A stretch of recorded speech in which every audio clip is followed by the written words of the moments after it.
Hervé Novelli, bonsoir. Bonsoir. Bienvenue au Talk Orange Le Figaro. Mais c'est un plaisir. Vous êtes président des réformateurs de l'UMP et vous organisez demain soir à Paris un grand rassemblement des libéraux. Des libéraux qu'on a peu entendus dans le débat à droite par rapport à la droite populaire ou même aux centristes. Pourquoi cette discrétion de Violette ? Eh bien, c'est fini, la discrétion. Et pourquoi est-ce que j'ai pris cette initiative de réunir l'ensemble des libéraux demain ? Parce que le prétexte, c'est bien sûr l'anniversaire de la chute du mur de Berlin, le 9 novembre 89, et la victoire, on l'oublie trop souvent, des partisans de la liberté contre ceux de la servitude.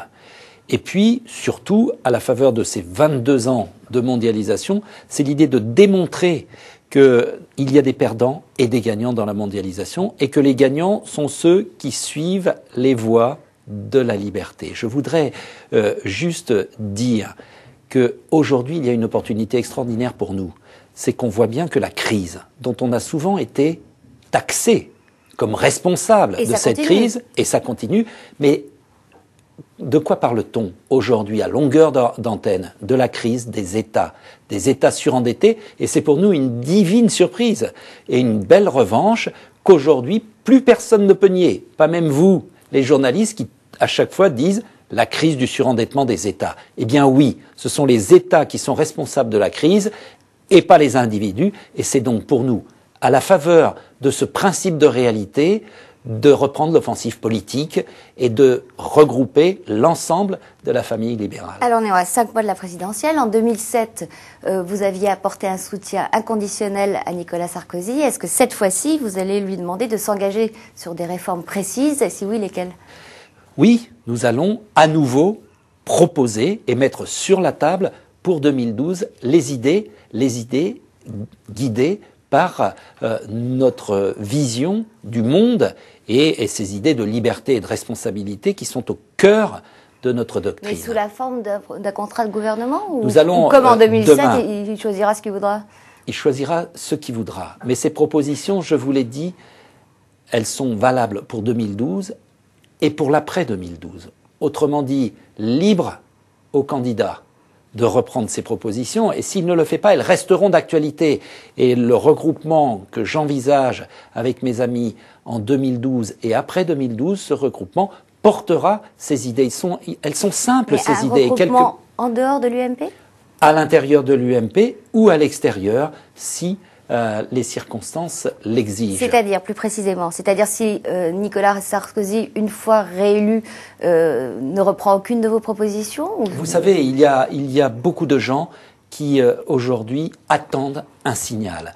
Le signal que notre sensibilité, qui finalement gagne tous les jours, eh bien, cette sensibilité gagne la bataille des idées et perd la bataille de l'influence politique, ou plus exactement, ces idées sont rarement mises à profit pour ceux qui les professent. Et donc, j'ai l'ambition, avec tous mes amis, de faire de ce rassemblement du 9 novembre le rassemblement anticipateur de ce regroupement que je souhaite pour 2012 et pour l'après-2012. Les propositions, elles sont sur la table. Elles s'inspirent de notre philosophie très simple. Un individu une initiative individuelle qui doit toujours être encouragée.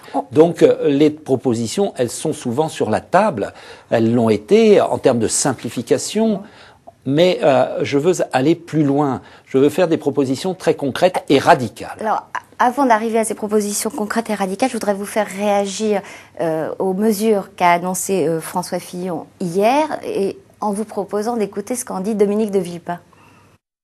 À la vérité, ce plan risque, lui aussi, d'être insuffisant. Et le gouvernement a de fortes chances de devoir revenir vers les Français au début de l'année pour un troisième plan et puis peut-être un quatrième. Soit la France veut rester le chef de file des pays en déficit, et nous continuons comme ça à naviguer à vue. Soit nous décidons de nous y mettre tous ensemble, et pour de bon, un plan d'au moins 20 milliards était nécessaire. Alors, est-ce qu'il a raison? Est-ce qu'il faut 20 milliards plutôt que 7 milliards? Il faut se méfier des gens qui font de la surenchère. Et le mieux est l'ennemi du bien. Le gouvernement a décidé, et il a bien fait, de réviser à la fois le taux de croissance, et en le portant à 1%, il a adapté les recettes et ses déficits à ce taux moins élevé que prévu. Voilà, c'est cela. Mais il y a beaucoup plus dans ce plan. Il y a enfin l'affirmation de la réduction des dépenses comme politique. Il a fallu en arriver là.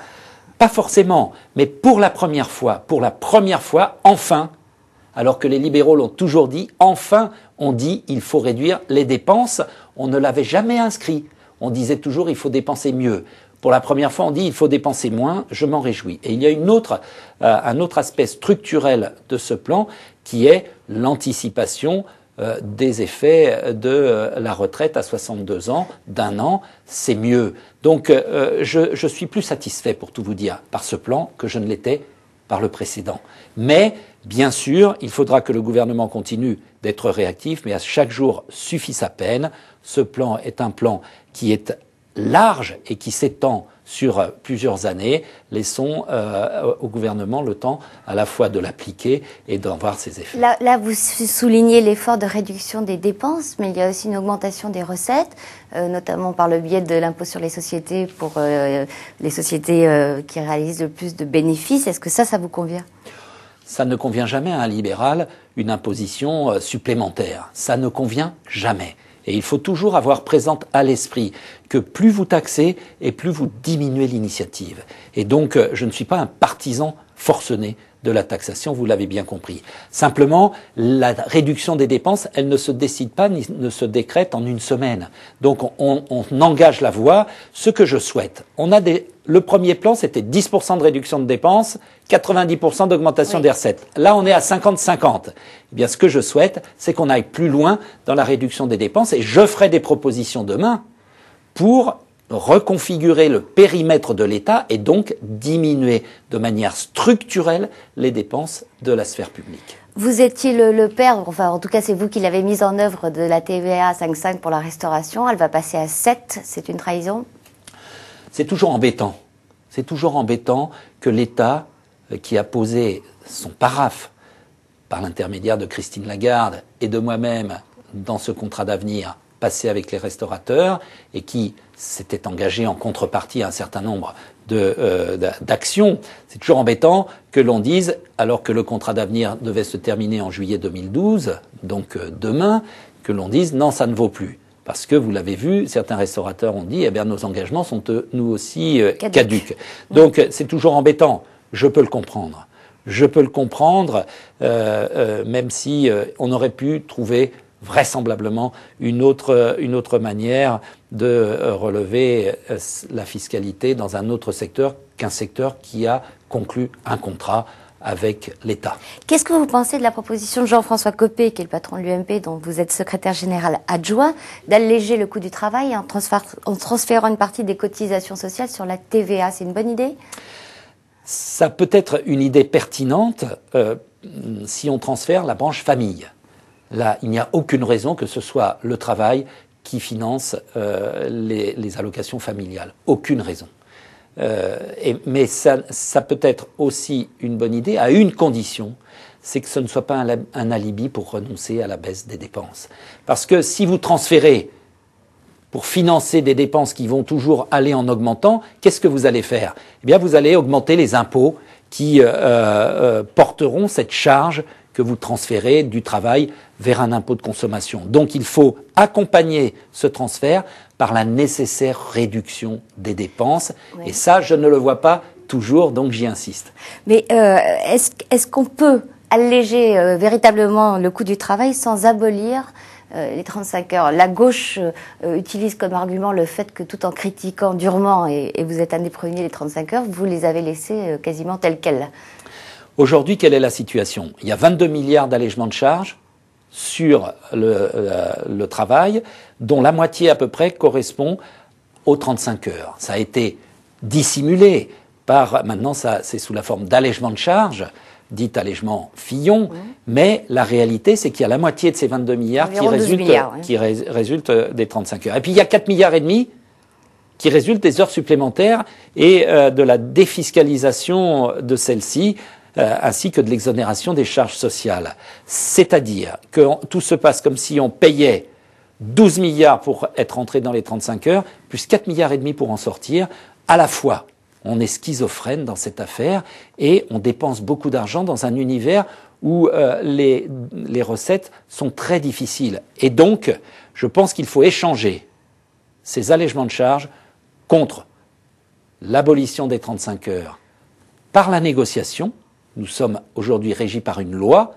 Eh bien, il faut que la négociation s'installe dans les entreprises et dans les branches et qu'on échange une partie de ces allègements de charges contre des assouplissements. Voilà ce qui sera l'objet de la grande convention sociale que nous organiserons après les élections, si le président de la République est élu et si il décide de s'emparer de ce sujet, bien sûr. Eh bien, Hervé Novelli, je vous remercie. Merci à vous. Bonsoir et à demain pour un nouveau talk Orange Le Figaro où nous recevrons le sénateur vert de l'Essonne, Jean-Vincent Placé.